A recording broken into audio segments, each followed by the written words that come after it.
งบ5เหรียญเจ้าบริหารจังใดโอ้เนาะเนาะงบ5เหรียญนี่ก็ถือว่าเป็นงบที่น้อยน้อยหลายเนาะมาแต่ในเมื่อขอมาว่างบ5เหรียญนี้เฮาจะบริหารเงินจังใดให้เฮานั้นสามารถเทรดและมีโอกาสทำกำไรจากตลาดได้มาก่อนอื่นเดี๋ยวขอเอาเงินเอามาก่อนเนาะจะเอามาเพียงแต่5 USDT หรือว่า5เหรียญเท่านั้น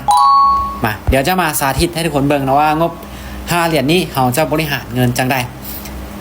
คืองบ5เหรียญคนละหมายที่1ให้ทุกคนนั้นไปอยู่ที่ 1.1 USDT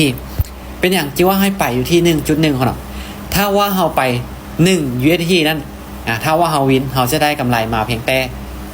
0.95 เท่านั้นคนเนาะแต่ถ้าว่าเฮาไป 1.1 นี้ถ้าว่าเฮาวินเฮาจะได้กำไรมาอยู่ที่1นะคนเนาะ1พอดีเลย1ไปนิดๆฉะนั้นเนาะตัวจึงแนะนำให้ทุกคนนั้นเดินเงินแบบ 1.1 ในออเดอร์ที่1คนเนาะและเป้าหมายเอากำไรก็คือเฮาจะเอากำไร2เหรียญต่อหอกเนาะ2เหรียญต่อหอกมาออเดอร์ที่1นี้ตุ้ยจะขายเลยไม้ที่1ไปอยู่ที่ 1.1 ถ้าว่าไม้ที่1พลาดไม้ที่2นั้นเฮาจะคูณเงินขึ้นไปเล็กน้อยเฮาจะคูณเงินหรือว่าเพิ่มเงินขึ้นไปเล็กน้อยเท่านั้นคือเฮาจะไปที่ 1.3 นี่คือออเดอร์ที่2ถ้าว่าไม้ที่1ก็พลาดไม้ที่2ก็พลาดและออเดอร์ที่3นั้นเฮาไปที่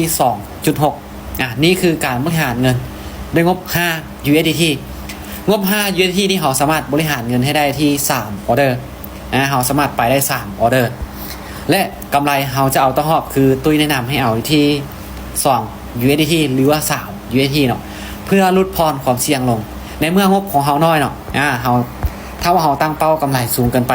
ความเสี่ยงที่เขานั้นจะมีมันกับเพิ่มขึ้นเนาะฉะนั้นงบน้อยเขาควรที่จะตั้งเป้าหมายในการทำกำไรนั้นน้อยลงนั่นเองมาถ้าว่าวินเราจะไปที่ 1.1 คือเก่ามาออเดอร์นี้จัดขายอีกเท่านึงออเดอร์นี้จัดขายอีกเท่านึงเนาะเป้าหมายกำไรคือแนะนำคือตามที่ว่าไปเนาะเอากำไร2 USDT ต่อหอบถ้าว่าทุกคนนั้นอยากได้กำไรมื้อนึง10 USDT ทุกคนก็เข้าตลาดมื้อนึง5หอบ5หอบเนาะหอบละ2 USDT นั้นเขาเข้า5หอบเขาก็ได้10 USDT แล้วโดยต้นทุนอยู่ที่5 USDT ของเรา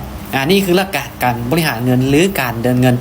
ด้วยงบ5 USDT ใครที่มีงบน้อยลองเอาการบริหารเงินแบบนี้ไปปรับไซส์ลองเบิ่งเขาเนาะนี่เห็นบ่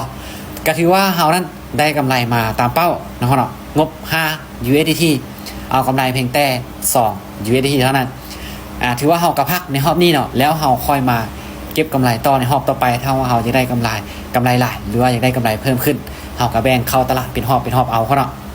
และสุดท้ายเนาะทุกการเทรดทุกการลงทุนนั้นล้วนแล้วแต่มีความเสี่ยงฉะนั้นผู้เกี่ยวเองควรที่จะศึกษาให้ดีก่อนที่ผู้เกี่ยวนั้นจะตัดสินใจลงทุนสิ่งใดสิ่งหนึ่งเขาเนาะสำหรับคลิปนี้หวังว่าทุกคนนั้นจะได้เทคนิคดีๆที่ค่อยนั้นได้นำมาแบ่งปันให้กับใครที่กำลังศึกษาทางด้านการเทรดอยู่เขาเนาะสำหรับคลิปนี้กันบายๆเขานะเดี๋ยวเจอกันใหม่ในคลิปต่อไปแล้วตัวจะมีเทคนิคหรือว่าการบริหารเงินดีๆแบบใดมาแบ่งปันให้กับทุกคนเนาะอย่าลืมคนเนาะกดติดตามไว้เลยบอกเลยว่าจะมีเทคนิคหรือว่าเคล็ดลับดีๆในการสร้างกำไรจากตลาดได้ให้ทุกคนนั้นได้ศึกษาเห็นรู้ไปนำกัน